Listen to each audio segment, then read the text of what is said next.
enumero nsia kasebo yamfa seda ema enyumakuo yi Express Group ye de wo to fa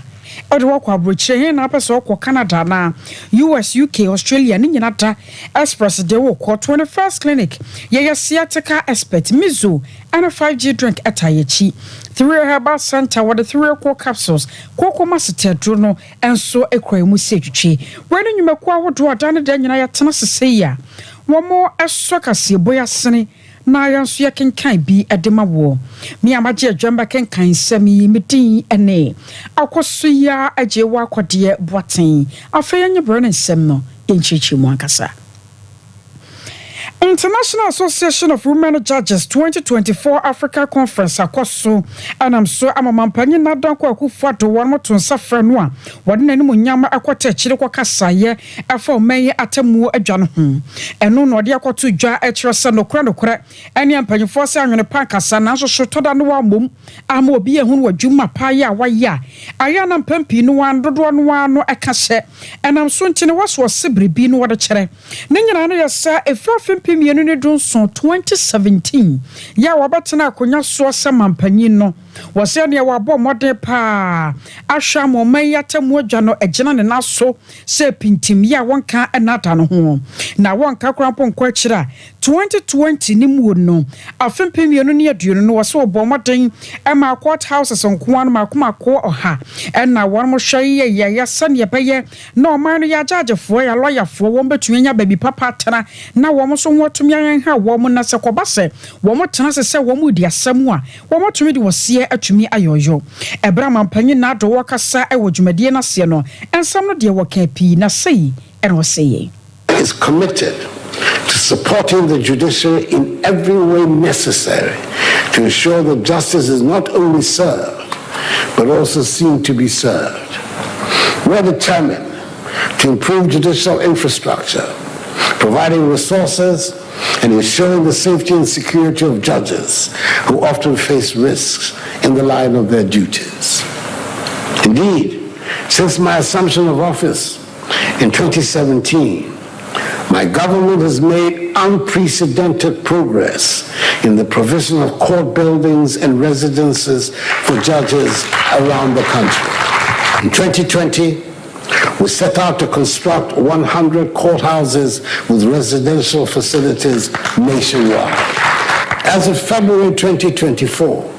79 courthouses have been successfully inaugurated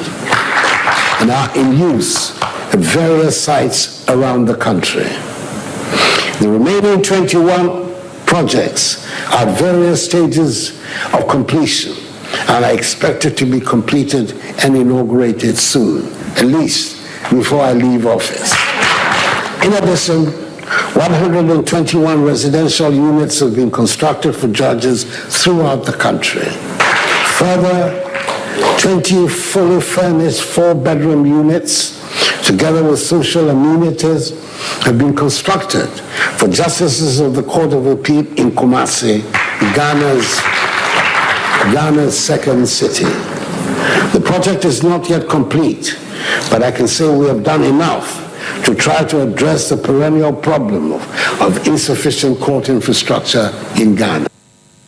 I was your way, I Ghana Mampanyi now the down kwa Akufo-Addo International Association of Women Judges 2024 African Conference ana ekosono emwase enwokoka saye na wasasam krono ane dwumadie krono wa mu no ana Chief Justice Gertrude Tokonu wono so debato so akira seria simtwene anim da hono mu a aya na yemo nchen na pempen so wasini pen wo magane yabakwasem wo no wobotumi aka no wasesudua samampanyi na do wono nkoane maranim ni a wadam soronko pa ene yefre se wa hyase se wodi maranim ni no waso wode wose ayoyo de mese ene ye adwuma ya kyese 110 songu from sanson fanata chema emfa waso dana da nyina no mampanyi na do ya na adwuma ye so ani edam soronko ya adidi mu akro de betena akonya so se Ghana mampanyi no waso ma nyina no ye de ani ehunu de yaso atete modern bo etu ache ye adwuma ya mampanyi na do aya ene wanhwase obi katasha proye dwumudie kankan abaya dwuma ewo mayimu Justice Gertrude Tokonu nsemu a okan yebini. Especially grateful to His Excellency the President for the strong support we have received from the Office of the President.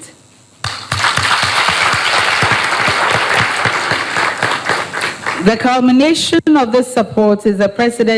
presence of His Excellency with us this morning, who will be officially opening this conference. His Excellency is a lawyer and champion of justice, and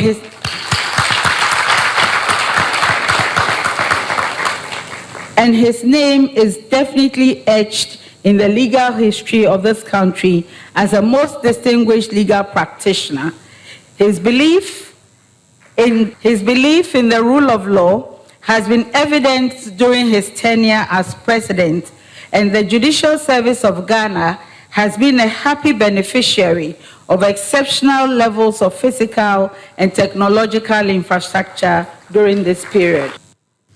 I was your warrior Chief Justice, Mama Gertrude Tokonu and Yatin Kano. Now, so some ya Chief Justice a can ye. Walk and DC Amanyokonimua. National Communication Officer Adama Wadnam Ayera Samajanfi. Wadnanoa to more at your Sawana, you want to Sukurampota. Sa somewhere to say be free Chief Justice and na apie adiapa. Was ya sembo on Mayana such yami and no henano. It is a kwabas Chief Justice na mu ya temwa jawanimu who say. Wamana kebman kabi yadaba yajuma na yankojina party anasa party be a fan. Na ene watu mi ababa jina asachere ne se adua samienu kasa mampanyi nato wono wode musronko samranim ni ade wode aye adwuma wo na mamuo mu no a wasasa asem no okan nyame no kwasem ni entwa ye kura ya wonsusuo se Chief Justice wobetumi aka ne se yi na wochirem se kwaba ne se no na se amanyosam ye de wurawura oman ye tamu adwam ye ni kwasa sakura ena nke wo se ba.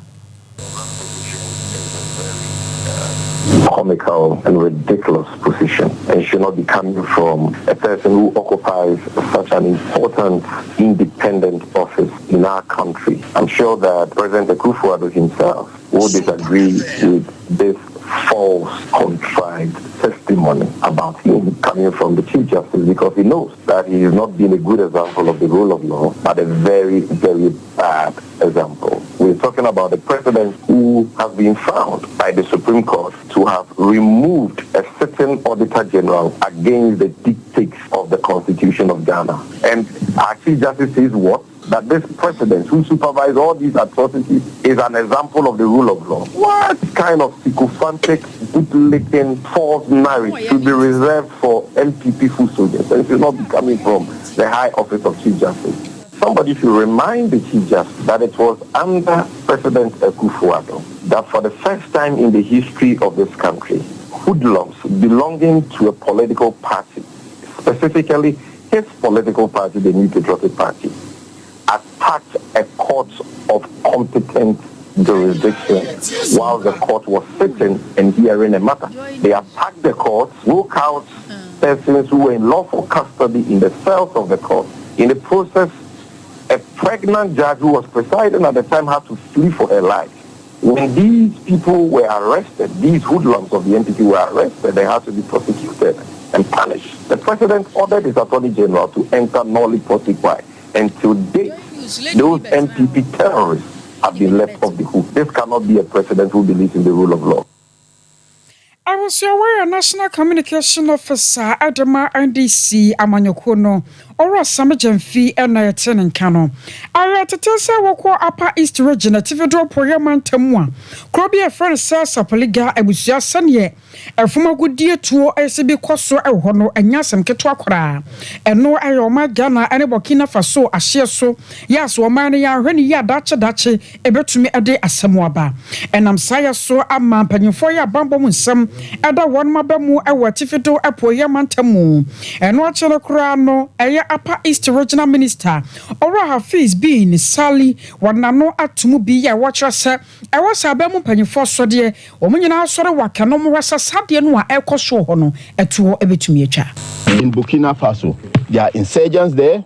and there are terrorists who want to infiltrate into our country. And to be able to perpetrate what they are doing, they need finance. So they engage in what you people are doing. So in order to save the people of this country, we want to stop issues of this nature. so that people don't have means of funding their nefarious activities. So please, it is for that reason that we are putting this measure in place, so that to save this country and to save the people of this country. We are enjoying peace, and we must appreciate the peace we are enjoying. We will not allow the interests of any individual or any group of persons to affect the peace that the country Ghana is enjoying. So it is for this reason that we are particular about your activities, and will not leave chance for anybody to have the opportunity of disturbing the peace of this country. Ghana ne Burkina Faso ahyia so na galamse no ayade hia pi no ade adro tese ya hwere waka anuama ba ha adwene wai aya Upper East Regional Minister Ora Hafiz bin Sali ana ekasa yi awoso ya konsam foforo mu na sebra ya kasa dialysis bo no emu apagya kwa kodu 491 Ghana cedis ya no ya gina mo abo pa sa sabio ye nuanom wa kidney yade yi won mo bie na dana da nyina wasa omkoda dialysis so do won betumi atua eno akwakoya to som ohaw ane amane ade ababa to won so anam so ma won kabo mukuo abamonte so won sra ban sa de adru no de sa ban ya mamu a enuoma ebe ha dwene ebeje nsemo sanse enei kurampo no a eda 300 no won ntimi ntwia na yasanso atumu apagyamu akwakoduru 4 million sa ekwoba sa no a na eya ha dwene omani betumi ahenhan ama no ayeye na akanwo bi ama wokọ mrahye bedwefia abajoko ye show me yapom dimu ensem so ranking member Ora Kwabena Minta Akando wakasa akire mu se eha dwene pa se sekete se yeje e de frade hyenem ho. Special advisor on health to the president, Dr. Nsiansari, came out to say that the president was considering a sustainable source of funding for the treatment or the dialysis, etc. And at the time, we're even approving the formula for the National Health Insurance Fund. We, the committee, insisted that we refer some money for the dialysis patient or the renal patient. And so this issue of increment, when they brought the proposal to the Facility Legislation Committee, I engaged the chairman. In fact, they should have come to the Health Committee first before going to the Facility Legislation Committee. But it never came to the Health Committee. So we have never seen anything of that nature, number one. Number two, I engaged the Facility Legislation Committee chairman, Honorable Ayeni, and Honorable Ayeni made it clear to me that after when that comes before them, they will also make a strong case against the increment. Indeed, after the consideration, I engaged him again, and he said that they even asked the Ministry of Finance to take off the taxes on the reagents so that they can even further reduce the amount they were charging, that is the 380. And therefore, they never recommended any increase at the committee level. And so this is coming as a shock. I don't know where it's coming from. I simply don't know where it's coming from. At the committee level, the chairman tells me, as a Facility Legislation Committee chairman tells me, that no conversation of increment of the fee was approved there. And so I don't know where this is coming from, actually. And in all this, what prevents government, who takes the taxpayers' money, who takes all the loans in the country, who takes all the taxes in the country, to come out with a sustainable source of funding or a plan? I was senior attending Kenya, Abajoko, share a pom demon, some so I will rush over your fee. Ranking member, your woman, you're a Kwabena Minta Akando.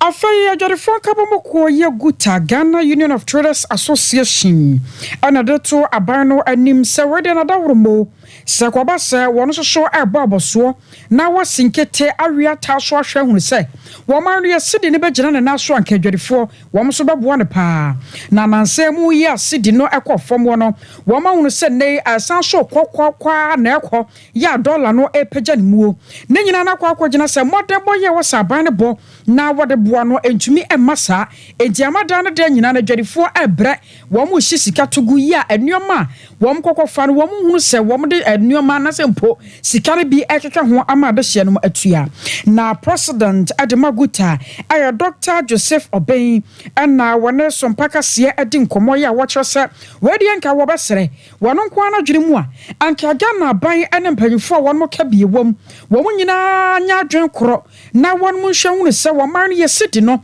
wɔn betumi afa kwan bi so ama no atumi apagya sanse amaya ahodoɔ pii no wɔ hɔ no ma wɔn ma yɛ amana yɛye entidie na esi kwan so wɔn Ghana yɛn so yɛyɛ bia enye yie na sɛ kɔba sɛ wɔn mo hwɛ na wɔde nneɛma pa agu akwan ma wɔasidi no atumi agyina so a wɔn adwadifoɔ so bɛbɔ abɔso ata wɔn machi na wɔn ma hwɛ sɛ sidi no ensan so ente enkoba efom biem ɛbra Dr. Joseph Obeng wɔn nsɛmtwerɛfoɔ edi nkɔmɔ no ensam sɛyi ɛno de to yɛ ni $1 no edu 12.8 no. Satam na Nigeria for with serious crisis. Also in stability around 12.5. And it started a good 12.8 na ana menya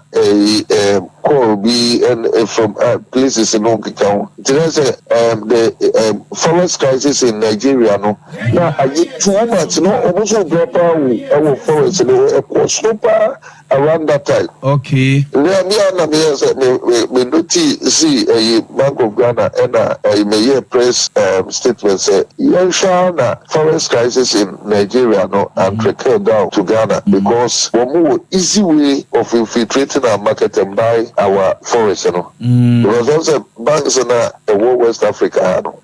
winning a bin with it is networks that we discuss to Nigeria. That's a only a chrono episode be scattered Ghana, which will be free so easy. Until this coming tomorrow, no full play no baha. Na Obama is canon become black market no more. I got the wind of it where somebody have come and buying hoping $3 million from Tudu. I want forest bureaus and say, hey, challenge say na ekosu. And I'm a year press statement. And I hope I'm saying we need press statement. Let the forest crisis in Nigeria trickle down on this. It is also cross-border trading activities, and also the trade of money, should be liberalized. It should be also controlled when it comes to the cross-border trading,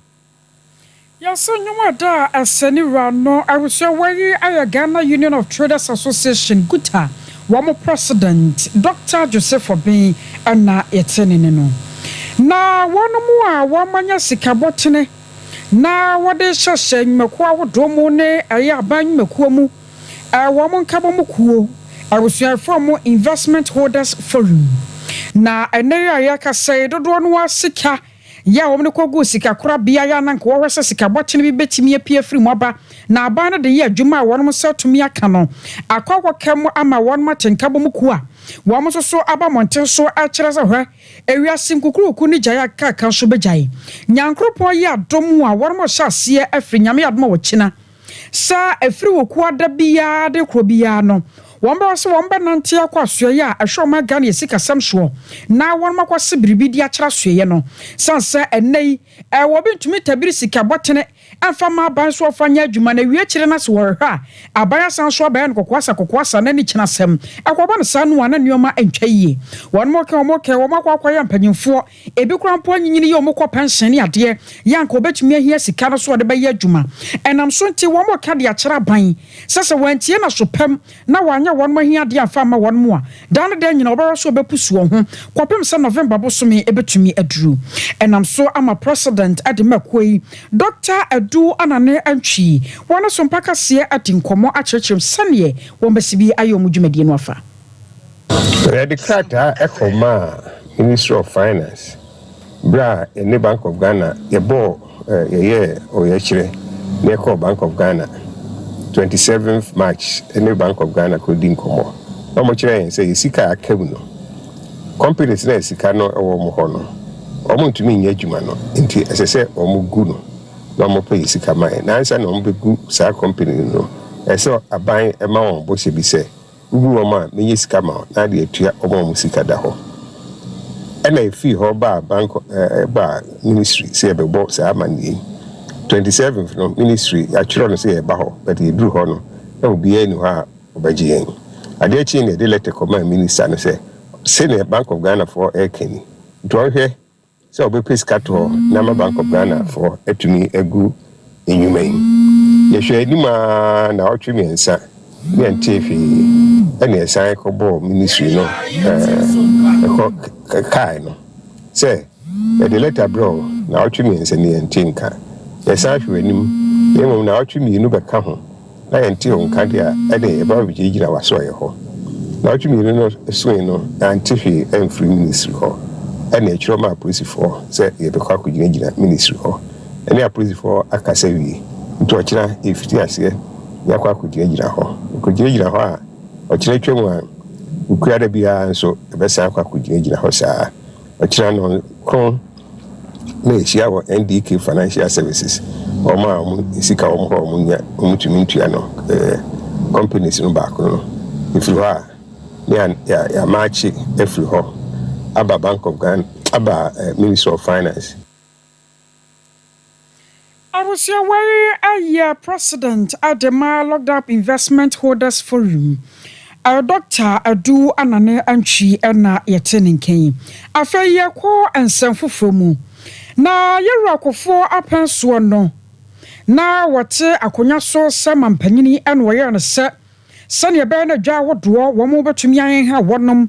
A jerifo bedi de. Na feso krasi kababo mayi muonu ntino ani ekro from okosi dwa kese kakra na aboa amadwade wonsam atumi akoso na rawosam no se efri bra yewuraje akufo fri akonya so sama mpanyini bespem ne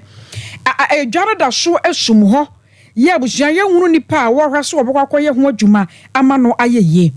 anano adana keme adebatu dwa se one mama fidelity sikabotene sa abusuya wonmo koyi na fa dwumadie no enwo hye ne hu dwumadie ensase afei fidelity for so koyi a wonmo kire mu sa sika 8.6 million Ghana cedis no akeme eka ho asem no entesa wo hwemo krampo no a emu 3.6 million Ghana cedis ayera na senka ho ya eno no ya pa babi a sa sika no akwakodie asem no akwakoya to som ade ababa to keme so sanse nei ewe sika no wo ho wenzi sikani ni wonti na hwan pa ena sika no akwakodi ni nsem yaka nso so akrofro market no ezi adane wi besi okwa hɔ na nkrofo gya wo mo nan akrofrofo amamoyefo amagedonfo hɔ no mote ya wo mo fa adwene ewia nkrofo ya kwa wo no so na ne amane boni kwa meredu akwakodi nkomo na abusua ya mudi yachie ewo SOMPA TV ni so no abusua akrofo market no ena da so kakraka no eso papa enya asem keto ama afei YouTube no aye SOMPA TV ya wo betumi ahwe edwayi ewo so kwa me madwe akosia majoso wokwa ye dware no tebia tesai akosia mamen na wase nene metumi akase me wiraho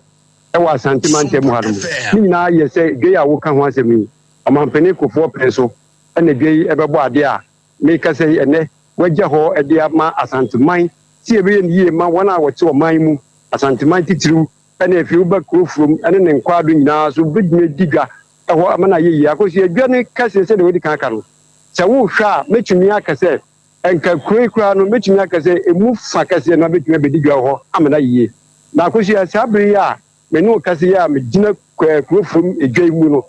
me wira hoye papa ni na kire se akosia ye bo awura dwani mu na nka ya hwe se ya edwani sitie kani behwe akromfo ankasa wo magi edwani mfimfini afa akosia wuye ni firiwa ewura pipirman kuma asanji wira so afa eno so yade mienu afi wo wi a sabe to obi didi a won fa nchame sadi ahodo akosia ebram dwanumu esam dwanumu na ne nkwado nyina ade sade eni ngura eni akromfo akuku damu a muto gyerimu a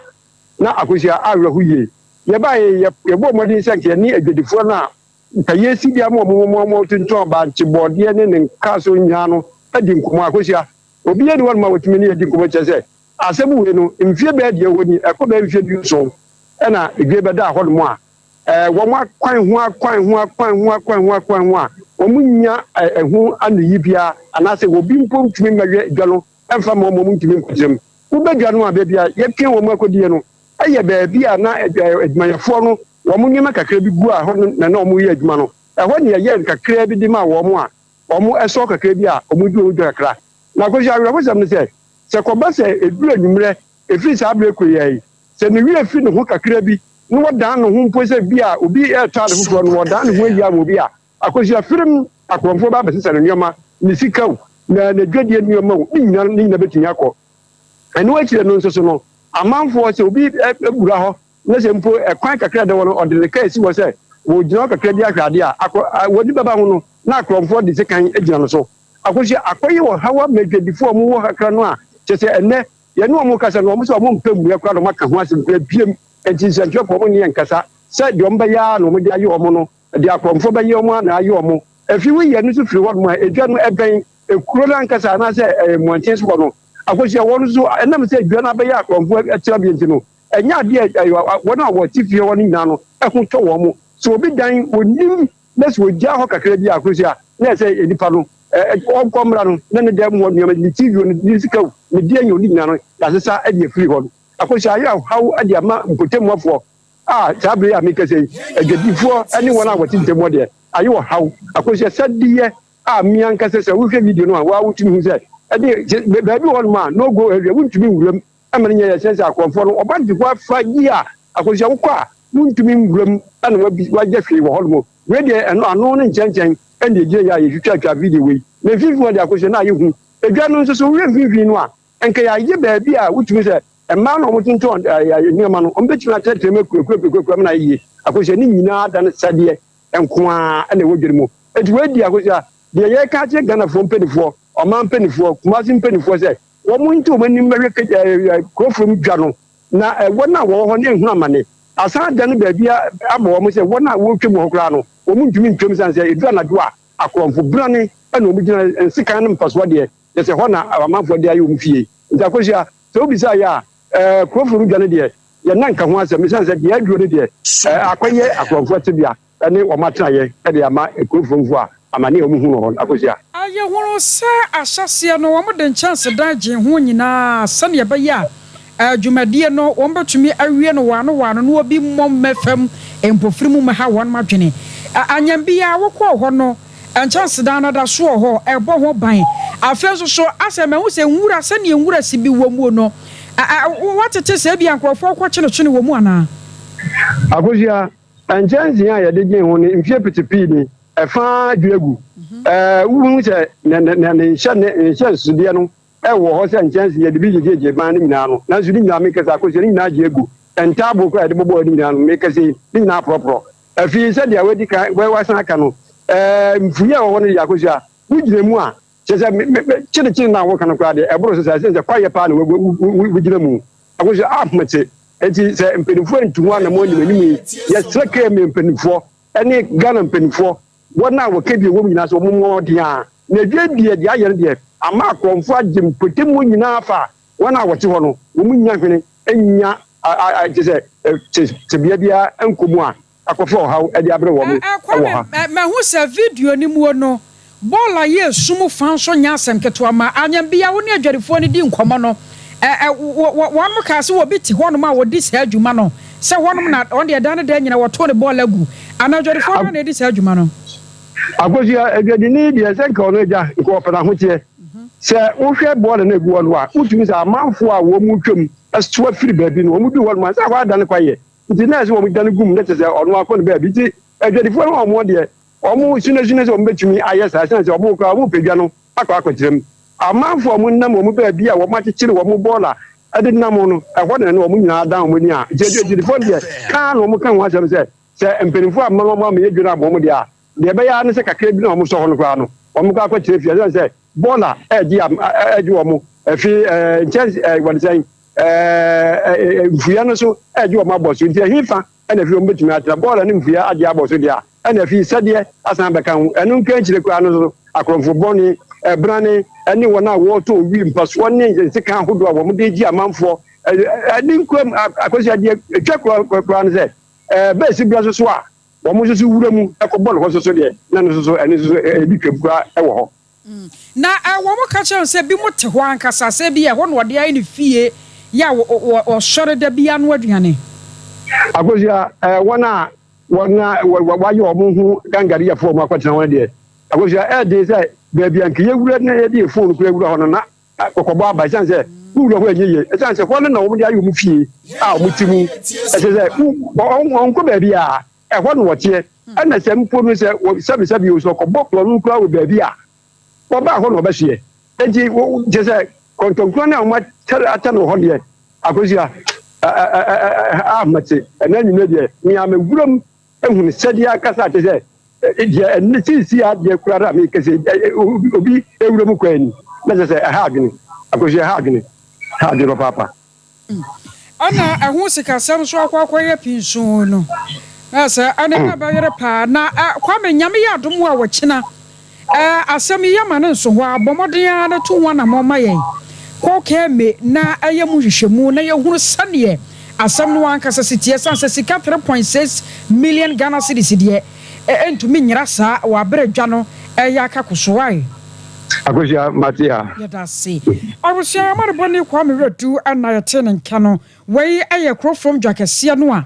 Yera John Ajakunko for an appearance where I shall see. Sankebe swaba pa ediamo mino ene se edaso sum ho no nti emu videos ahodo na wo hwe no yekwo ensamfo fromu Ghana Publishers Association ene wo mo so dia basere ko bi kurase en friend tilapia dia na chese enuoma mu edane enuoma esesa pa na sane abana soa eto ahodo dia begu won so vat ne ade na won mu twi a wo mu ntimi eni nti no nyame ya adomu a Ghana fo hwe ani mu se free June bo so me ekro wa afiye mu no ene books buo esan so be pagane mu na pagane mu anu ha mu nchemu aduanan 40% ana won mo hwe so mbetumi dia to so sanse wo bi ntumi nya adwuma mo kasa da biara da wa abraban no eje mfaso twiri die de gu ne botomuo ejisa aban ne hu adwadefo mobo na etu ahodo won tete bi so ama won ho ha won mo de a ere no muso besum ade agu abatan ne ahwefo so ama won so atua eje firi nyame ya adom adwun bo so me kosa ukọ na ukoto buku ba akọ na akọ ne yesi yatum 40% amanya onwanwa sansa nuoma edane president ademakoyi ora asare konadu yamoa wono na nsantrofo ekasa ye ya wo kiremu hawa hodo aneyi publishers wo so fmu and other printing inputs have been affected by the foreign exchange instability and taxes. Credit for the purchase of printing inputs, which are all imported, should be favorable. The current situation with our banks cannot help domestic printing of books. Even though the cost of importation has gone up astronomically, once importers of printed books are able to raise funds, they are likely to still import from outside, as the cost of importation will still be cheaper than the local printing. In business, so many factors come into play, and being patriotic comes with a cost. We believe that developing the local book industry is good, but challenges that militate against the industry has to be removed to make us all think about Ghana. We therefore urge the government to have a rethink of this tax policy on books and offer parents and people who are providing services in the education sector some respite. We are ready to meet with government agencies, particularly the Ministry of Finance and Ghana Revenue Authority, on this issue, and propose for consideration innovative and progressive measures that will improve the business environment in the industry and potentially make Ghana the printing hub of West Africa. If we are all thinking about Ghana, then dialogue and consultations will have to be the anchor of government's relationship with business. Until such conversation is initiated, we have no option but to increase price of books. Starting from June, prices will go up between 30 to 40%. This decision was not easy to make considering the difficult challenges businesses and the citizens are faced with. We therefore seek the understanding of Ghanaians as we have to protect our businesses from collapse. Ladies and gentlemen, another concern we want to use your medium to bring to the attention of people is the issue of textbook publishing and distribution. Since 2018, when the National Council for Curriculum and Assessment, NACA, decided to change the country's curriculum, publishers have been subjected to humiliating experiences.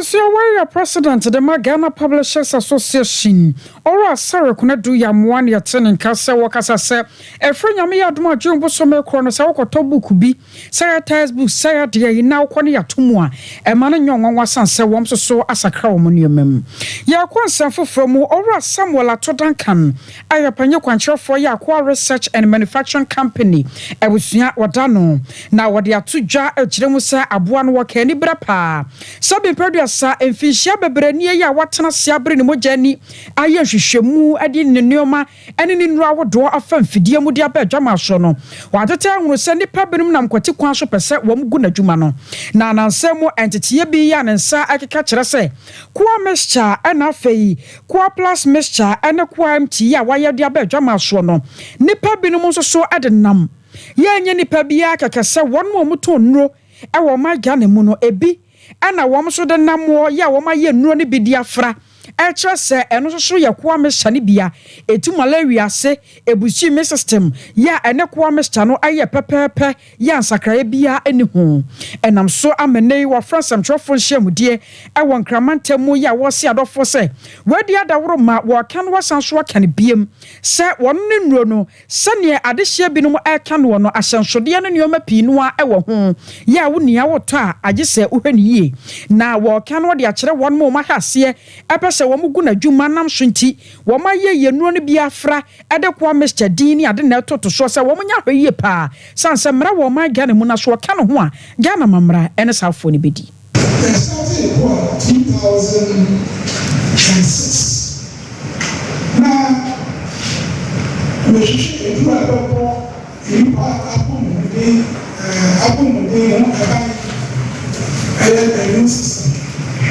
because now the name of our baby is here, not a baby is here. Community look for the young woman, a young man to you. And the man is starting to say, yes, now, the young woman, the debate develop with the core efforts. The core efforts, you know. Juma Messina, a Busu and then also 2016 every year registered as full supplements. Now 2020, every year is 16 million medicine. A 50 supplement I call a true into a Rochelle and into the poor efforts are very na noa na 2023 and the Sunday in June plus and a poor empty a poor empty here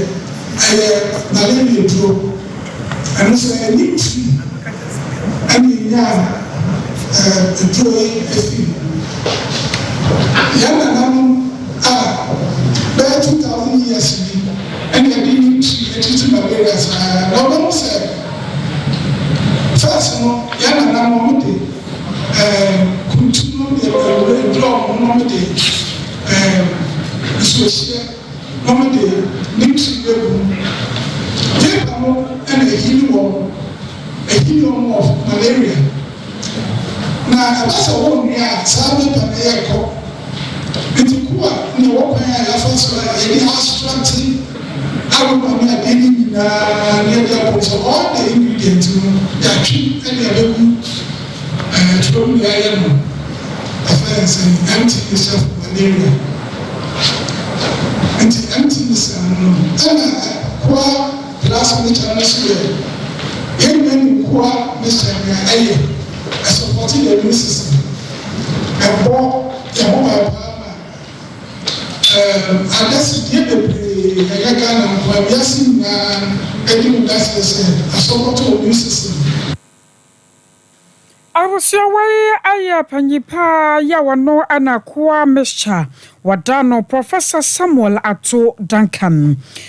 21st clinic, I sciatica expert, ya, Ebusia, Ebua. na wɔse ataka yadeɛ no wɔn mo ɛto aseɛ adifiri hɔnom yɛsɛ wɔto asentin no a ɛtwe wɔade aba wɔn amoromuo no wɔgye wɔn baabi a anyɛ wɔn mu anaasɛ ɔnan no emu yɛ dududu wɔtena se na wɔsɔde a ne yɛ wɔgya obi wɔn mo wɔyɛ kɛseɛ amana boro so se ataka yadeɛ na ɛkyɛkyɛ ne rɔfrɔf hwɛ wɔn sɛ wɔbɛkɔ 21st clinic nkyɛn na adɔkotafoɔ wɔn mo ahwɛ wɔ wɔn bɛ massage wo nipadua na amana san so sisi ne wɔ so na wie kyerɛ wɔde aduro nso asan so aka wo hwɛ nso sɛ Kumase ɛhwa overseas junction ɛwɔ ɔbɛn afra radio hɔ nom a wɔboa se council quarters court junction ankra wɔdɔ market osunya no nkranza ana afei tachiman fra 0540 311311 0540 311311 Mizo and a 5G drink ɛyɛ no dia ɛtia pɔ ahoden ɛwom paa yɛsɛ wonya bi a wawie sanse we no ɛnya afɛ na woyɛ mo ba betuo ɛma da wo katrema so ɛma ma ho ɛma yɛ obasabasa bi anie ahoden ɛwom sanse Food and Drugs Authority wɔn magye atom sɛ ɛyɛ ɛnam sa yɛ so ntina dwama so ba bi ya busu se cha party engagement wedding outdoor na hodo ya moyɛ no mo wasa Mizo and a 5G drink ɛwɔ aseɛ baby ani afra 0246 270 221 0246 270 221 afei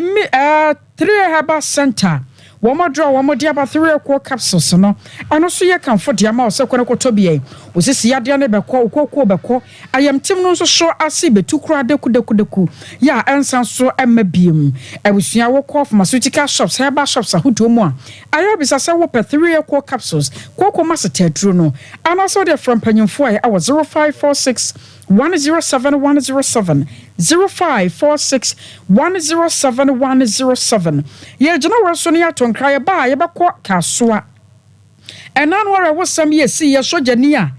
ayate se wakɔ akɔtɔ asase kɔwi akire na na bi kɔbɔ ne tuo pay ɛma ne ti na nanom ɛwɔ ansia do no ɛna Achimota district court no akɔ asetena na nsɛm wa epie firimuo abusuanya asɛm ketwa ye kwaba ye ba yene yamane bofo ebedi ho nkomo 21st clinic aye sciatica expert sciatica no o nerves na wo to ase na fa wo siremu na fa wo nasia besi ase ho no se ho techima eno ene fa ne sciatica na etimi bubu o to ase ka wo se dwe wo sirem wo je ho ba bi a enye na eno na 21st clinic ba ye adwuma pa wo mu ye ntia baso bo ma gye no Ghana ha ene amono ne enya asem ketewa Womuji international awards ahodo womuji local awards ahodo na anu nso na womu be the only sciatica research and treatment center in Africa bibrim ha no ebi ni baabi a gise 21st clinic nkoa womu de bibiduro ene besa oyare no masa de machine aka ho eya yare sabia yare bia wutimi de ko ne mama ade ba ko a wo magidi wo mu pa no eye sciatica ena stroke nso de kwa diabetes ne hypertension ne ade Ghana ha baabi a wo mu ho 0540 311 311 0540 311 311 That's a 21st clinic. Woman is sciatica expert.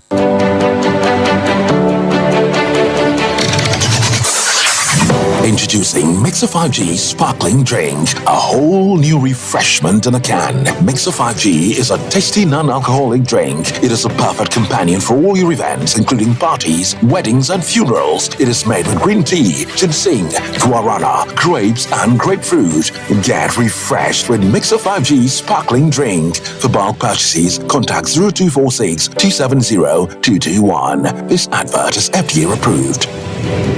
Brakasa ye duabon waso a ne dwumedi wo nipadua biara pom den ene na brabo mu ne hienye pa enye brakasa nko nuaban ne haban bi te se ko nsusu a abonwono ne dia akeka ho no kura enwanunu ahodo a ekɔ animu yi ankasa brakasa ne sa nuaban bi nom ne akeka bobudi afa abefo kwan so a ye de aye brakasa powder siesi nipadua na abakwa ahodo no ho ban afri mpani yade ne yade ahodo pi ho fa enkodate de ma baako freduane anopa ne anwumre anafa enkodate de ma baako woni nsuhie yeti anopa ne anwumre wobra wodidi awie ubenya prekese powder to King's Walk Herbal ne Heroes Herbal Accra Okesi Drug Lane Dani Herbal Kumase Mensa Takrade Mose Pharmacy ne Green Light Pharmacy Sunwane Kashenkari Supermarket Asantoa Herbal ne Bibidro Depot Techiman Sewa Herbal Mampong etufo mfre 0550 19 15-14 Prekese powder eye aduane san ye dro FD ahwehwe sankratu mu agye atum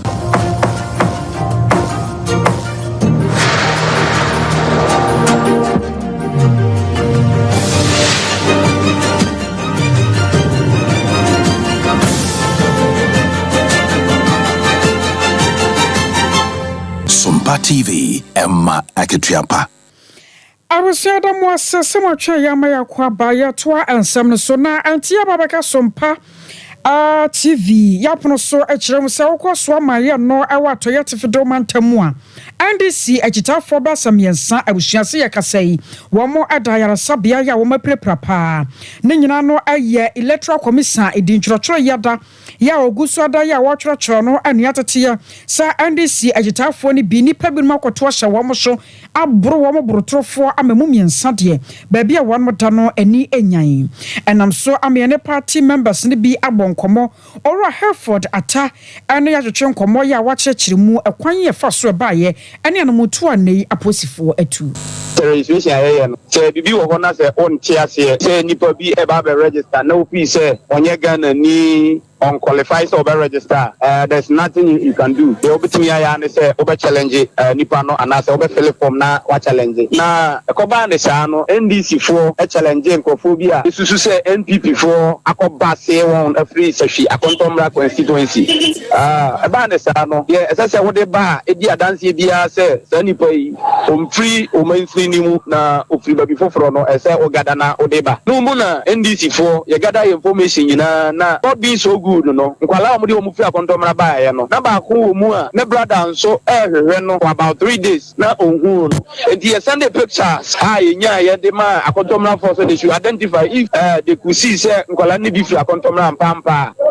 lucky enough no abrante no so ye NDC ni nti okoku ni nua ni wo tejere se omra swaman na omeyi ni nua ni mfrim na omfa ni nsan ko se akontomra eno ena MPP for say obi free akontomra e ma identify obi a emfa ma NDC for e wo swaman enti ombebo